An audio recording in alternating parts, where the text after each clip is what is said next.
Hey, this is Dan LeFave, and this channel was created so that you can be your highest and best self. You know, there's two ways to go through life. You can live according to your current circumstances, or you can create the life that you're capable of. And I'm going to give you all the tools and resources to live a full and happy life. So in this video, you're going to learn how to create a morning success ritual from one of the greatest, Robin Sharma. And at the end of it, I'm going to give you a planner so you can create your own morning success ritual. Because once you own your morning, you own your day. You'll be physically, mentally, emotionally prepared for anything that comes your way, and you're going to have the best days of your life. So I wanted to give you some specific insights on the value of rising before the sun and joining the 5 a.m. club, which is a concept I've been teaching to my billionaire clients and CEO clients and executives at companies like Starbucks and FedEx and IBM and Nike and other organizations that I've worked with for over the past 2 decades with tremendous success in terms of helping them increase their focus, their energy, their productivity, and their performance. So there's a reason why the visionary founder of Starbucks, Howard Schultz, rises before the sun. There's a reason why Michelle Obama rises very early. There's a reason why Tim Cook, who's leading Apple, gets up before the dawn. First of all, the hours between 4 and 6 are the time of least distraction in this age of dramatic interruption. Number 2, the hours before the sun rises is the period where your brain is most available to your primary creativity. So while you're sleeping, your brain actually washes itself, but also it lets go of the residue of the previous day while you are resting and while you are recovering. When you wake up, your thinking is fresh, your creativity is most pristine, you are most available to access your gifts and your talents. So those are some of the reasons why I encourage you to get up early. You might say, Robin, well, I'm not an early riser. I can't put mind over mattress. I can't win the battle of the bed. Grandma never got up early. Dad couldn't get up early. I guess I'm not the kind of person who can rise before the sun. And what I would suggest to you is simply this. What science confirms, and in particular the data of University College London, you do any new habit, practice it for 66 days, and you will arrive at the place of automaticity. In other words, it'll be easier to run the new habit than not to. 66 days of rising at 5 a.m. will get you to a place where it's easier to get up at 5 a.m. than not to get up at 5 a.m. You'll reach a place of automaticity.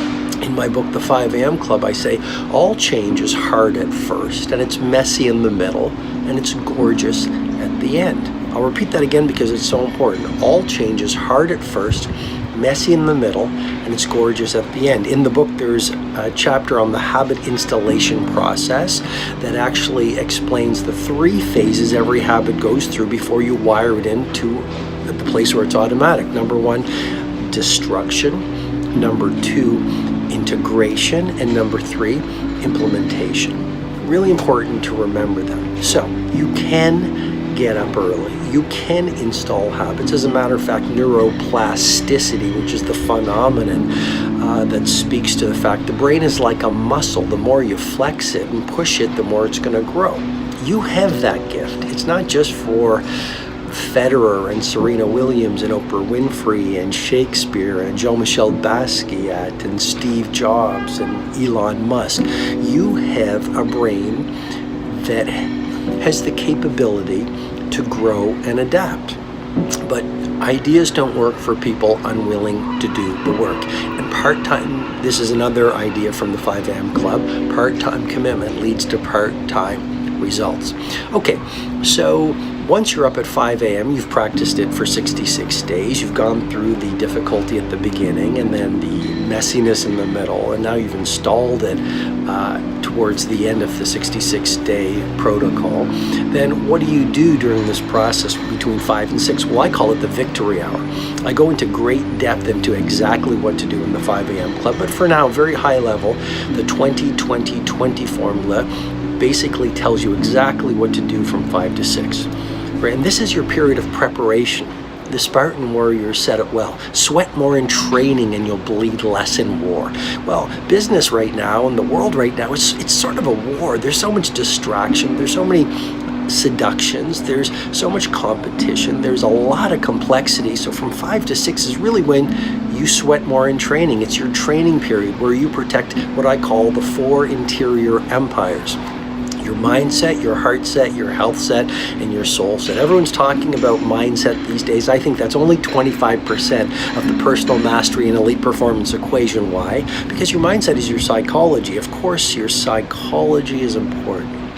But a great psychology with a toxic emotionality, in other words, if your heart set, your heart is full of unprocessed through pain of the past, or if you're angry, or if you haven't forgiven the people who have hurt you, or if you're full of resentment and disappointment, well, then you're going to sabotage your psychology. And that's why a lot of books don't work and a lot of training doesn't work. The teachers talking only about mindset without working on the emotional part of the human being. But it's not just mindset and heart set. And again, I go into great depth into this in the book, but it's not just mindset and heart set.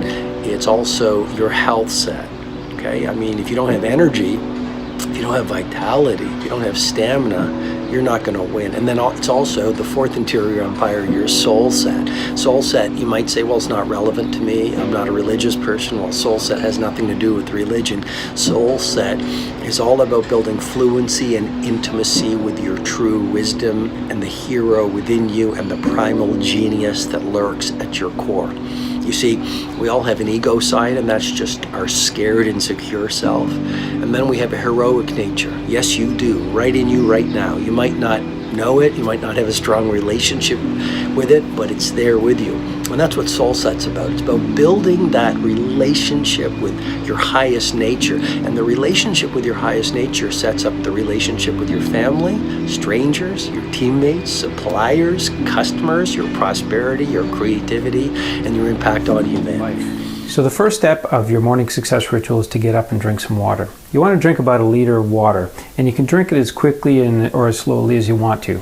But the bottom line is you want to drink some water because you've gone for about 6 to 8 hours without any water, and your body is dehydrated. In fact, you perspire more while you're sleeping than if you were just sitting and resting while awake. So you want to put some fluids in your body, replenish right away so that you're ready to go and you can do the following practices and principles that I'm going to give you. So step 2 that you want to do is to do a meditation or sit in silence. And the reason why you want to do this is because it helps you with mental clarity, self-awareness, get your focus going.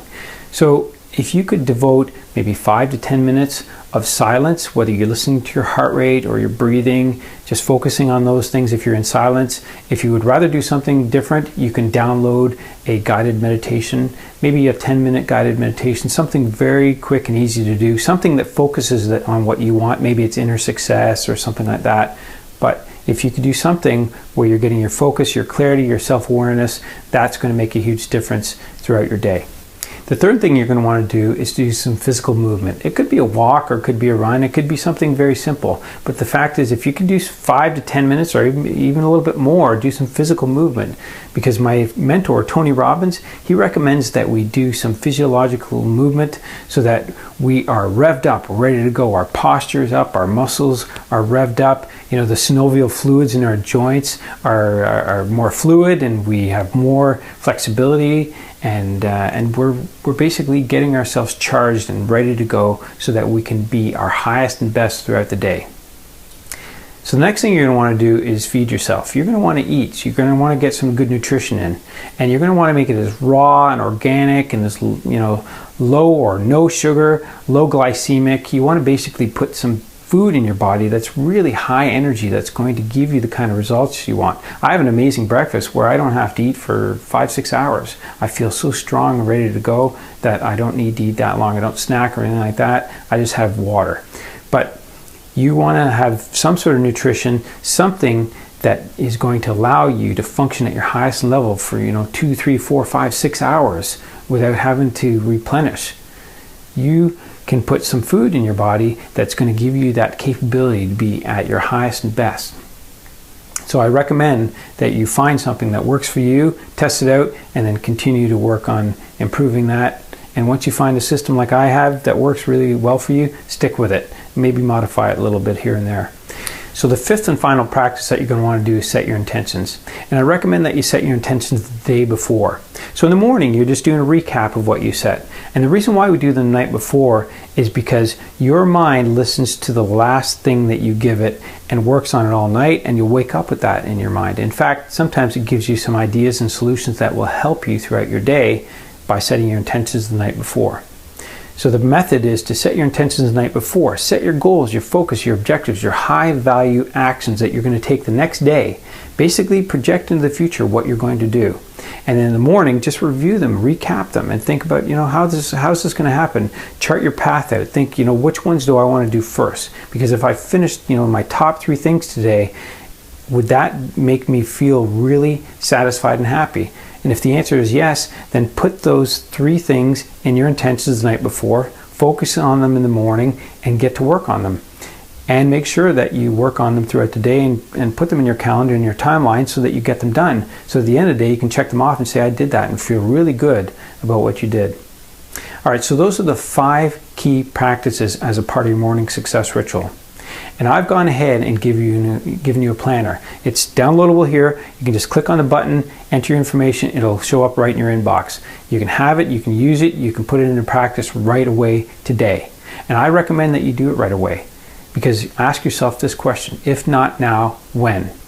Put it into practice, modify it, make it yours. Make it so that you feel great every single morning and throughout your day, and that you set up a rhythm so that you're really satisfied in your life. Because if you want to leverage what the greatest leaders like Oprah Winfrey, the Dalai Lama, and Sir Richard Branson have really put into practice, and others, if you want to leverage that and have a great lifestyle and have a really, really successful day on a consistent basis, these are the practices to do. So go ahead, click on the button, download this morning success ritual planner, put it into practice, and I'd love to hear back from you and hear the kind of results that you're getting, because I know this is going to work for you. It's worked for me, and if it can work for me, it can work for you too. So go ahead and do that today. Enjoy, and I look forward to seeing you on my future videos and trainings.